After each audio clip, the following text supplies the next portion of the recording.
একদম সুস্বাদু ও লোভনীয় খাবার, সম্পূর্ণ নিরামিষ ভেজিটেবল চপ।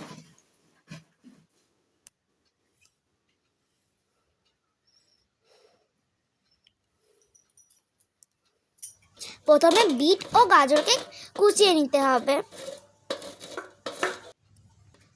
তারপর ধনেপাতা কুচি, বাদাম ভেজে নিতে হবে, আদা, ধনে বাটা, তাতে গ্রেট করা গাজর, বিট এগুলো দিয়ে মশলাটা তৈরি করে নিতে হবে। মশলা তৈরি হয়ে গেলে স্বাদ মতো নুন ছড়িয়ে দিন।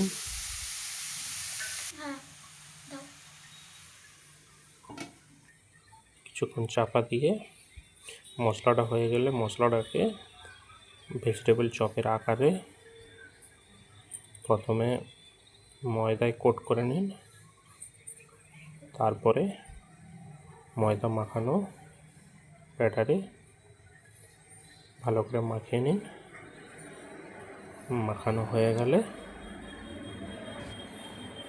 ব্রেড ক্যাম্পের ওপর ভালো করে কোট করে নিন, যাতে ভালোভাবে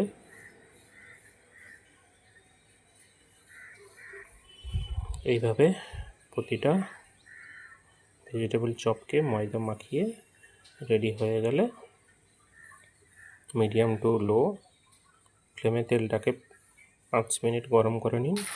গরম করা হয়ে গেলে আস্তে আস্তে তাতে ভেজিটেবল চপগুলো আস্তে আস্তে ছেড়ে দিন, যাতে ভেঙে না যায়। কী করে হবে হাতে শাখা এভাবে মিডিয়াম টু লো ফ্লেমে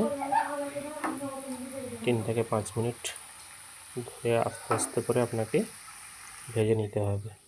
ভাজা হয়ে গেলে যখন গোল্ডেন ব্রাউন কালার আসবে আস্তে আস্তে বোবার মতো এই করবি এপিট ওপিট উল্টে নিন। তাড়াহুড়ো করে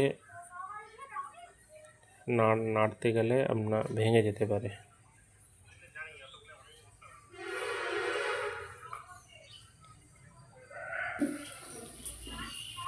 আমাদের এই বিল্ডিংটা একটু দেখে নেন, ময়লা ভরা বিল্ডিং।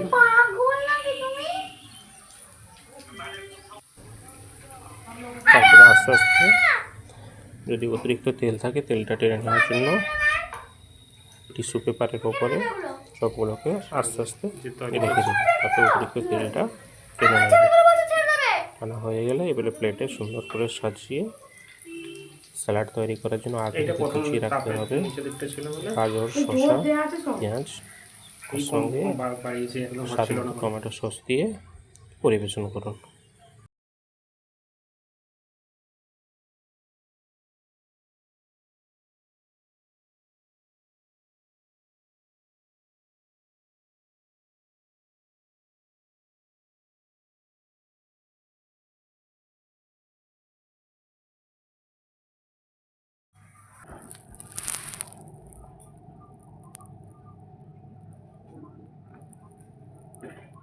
আজকে 8 ঘন্টা পড়িয়ে চলে গেল না